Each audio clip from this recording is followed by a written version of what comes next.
Zimbabwe's President Robert Mugabe yesterday appeared in public for the first time since the army took charge, as the ruling party made plans to force him to step down after more than 3 decades in power. The president, who is 93, opened a graduation ceremony at Zimbabwe Open University in Harare. He wore blue and yellow academic robes and a mortar board hat and appeared to fall asleep in his chair as his eyes closed and his head lolled. Mugabe led the country's liberation struggle and has dominated its politics since independence in 1980, but this week's army takeover signals the collapse of his authority despite his insistence he remains in charge. A senior member of the ZANU-PF ruling party said it wanted him gone.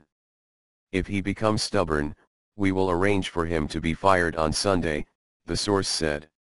"When that is done, it's impeachment on Tuesday."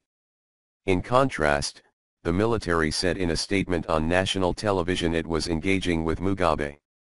It referred to him as commander-in-chief and said it would announce an outcome as soon as possible.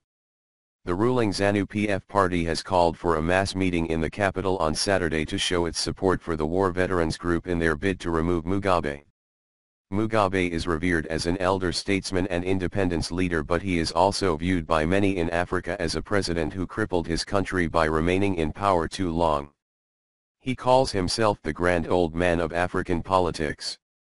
The army appears to want him to go quietly and allow a transition to Emmerson Mnangagwa, whose sacking last week as vice president triggered the takeover.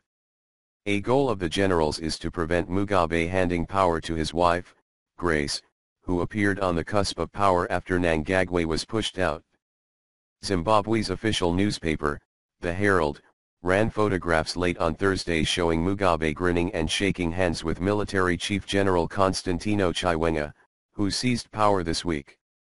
The images stunned Zimbabweans who said it meant Mugabe was managing to hold out against Chiwenga's coup. Some political sources said he was trying to delay his departure until elections scheduled for next year. The ZANU-PF source said that was not the case. Anxious to avoid a protracted stalemate, party leaders were drawing up plans to dismiss Mugabe at the weekend if he refused to quit, the source said.